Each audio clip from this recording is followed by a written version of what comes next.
Nobody wants to admit this, but some of your words and actions are influenced by other people, especially manipulative ones.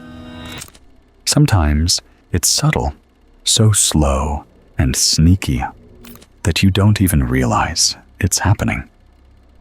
When you're dealing with a narcissist, this influence can feel like your whole reality is being twisted. They manipulate your thoughts, feelings, and even your memories to keep control over you. Understanding these tactics is the first step to breaking free. Here are the 10 ways narcissists brainwash you. Are you ready for number 1? Overloading you with information dumping. Have you ever had your brain feel like it's spinning after just one conversation with them? That's what information dumping does. It overwhelms you.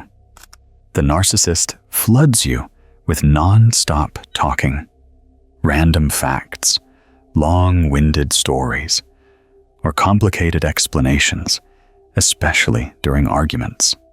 It's so much at once that you can't even think straight, let alone respond. You might start second-guessing yourself, or just shut down completely, because it feels impossible to keep up. That's exactly the point.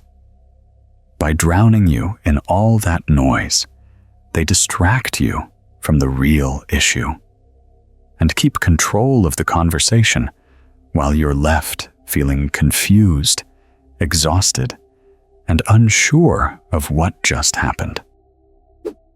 Let's talk about number 2, future faking.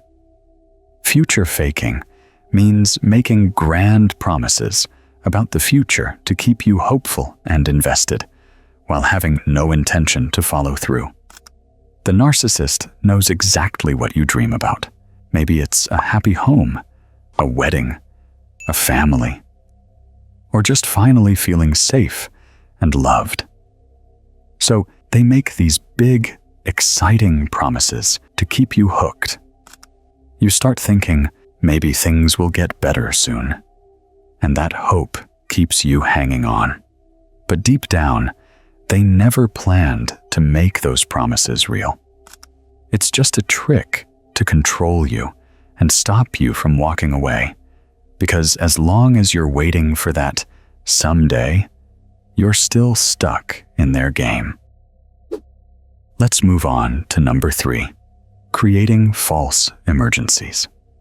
Have you noticed that there's always some kind of drama when you start pulling away from the narcissist? That's no coincidence. It's what narcissists do to reel you back in. Whenever you begin to set boundaries, take space, or think about leaving, suddenly there's a crisis. Maybe they're sick, having a breakdown, lost their job, or claim something terrible just happened. It throws you off, makes you feel guilty, and pulls your focus right back to them. You rush in to help, even if you were just starting to breathe again. These emergencies aren't always real. They're often created just to keep you from moving on and to remind you that they are still in control. Now, let's continue to number 4, over-explaining their behavior. Have you ever noticed how narcissists always have a reason or excuse and never take the blame? That's another way narcissists mess with your head. They over-explain everything they do wrong. Instead of saying, "I hurt you and I'm sorry," they give you long, drawn-out excuses about their childhood, their stress, or how you misunderstood them. It sounds convincing at first, and you want to believe them, so you give them the benefit of the doubt. But deep down, you realize they're not owning up to anything. They're just talking in circles to confuse you, make you second-guess your feelings, and avoid ever saying those simple words, "It was my fault."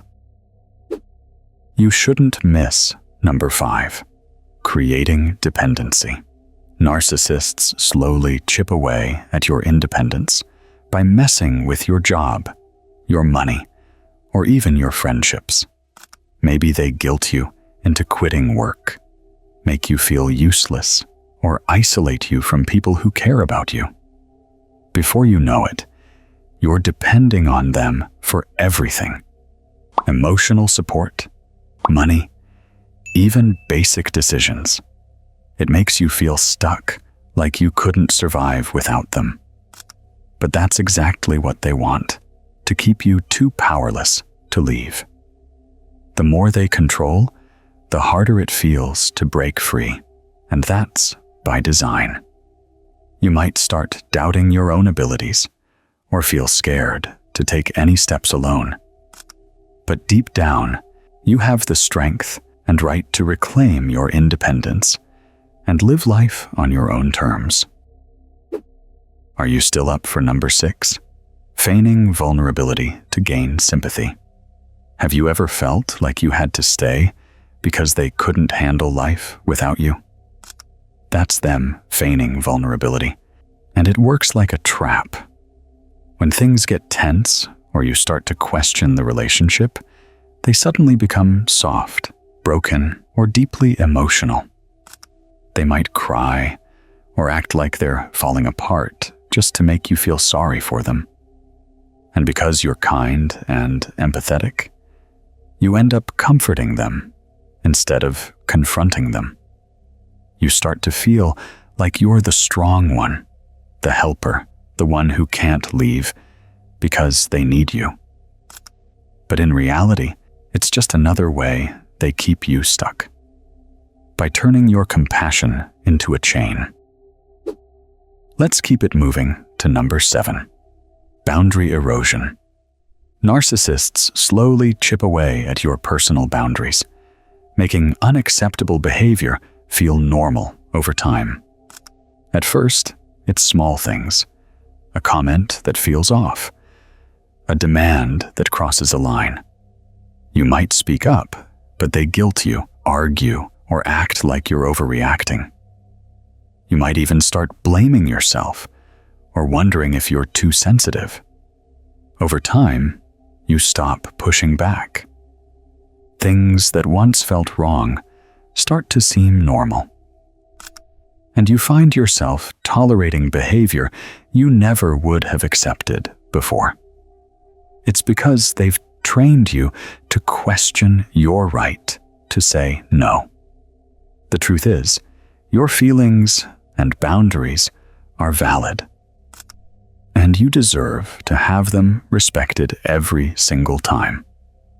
Recognizing this pattern is the first step to rebuilding and strengthening your boundaries. Here comes number 8, isolating you from support systems. Narcissists slowly cut off your connections with friends, family, or allies to increase your reliance on them. At first, it might seem harmless.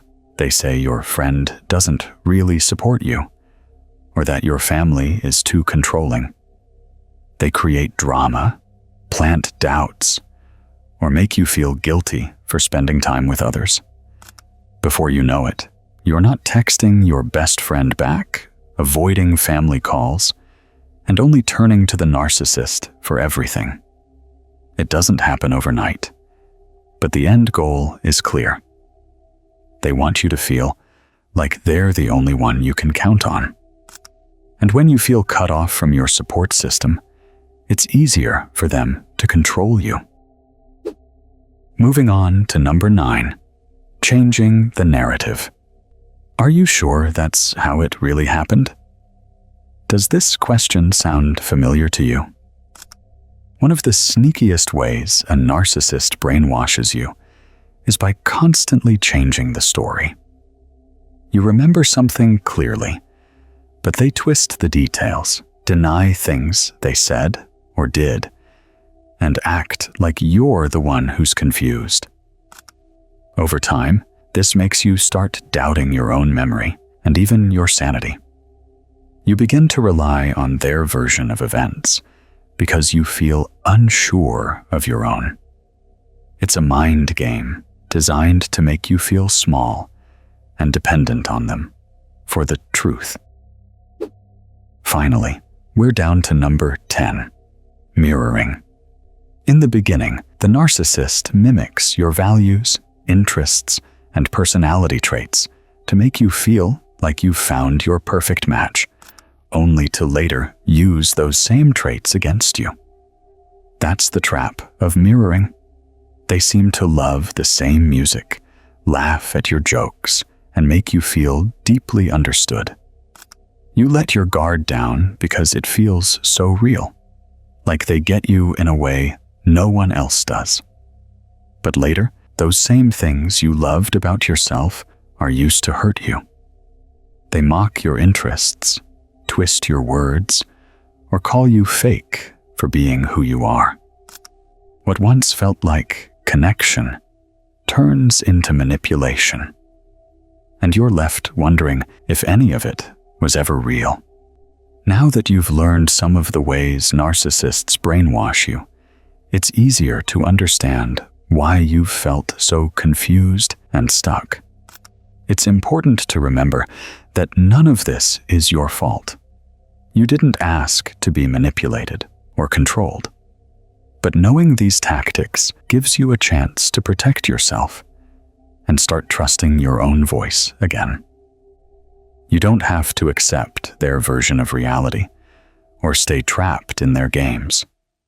Healing takes time, and it's okay to take things one step at a time.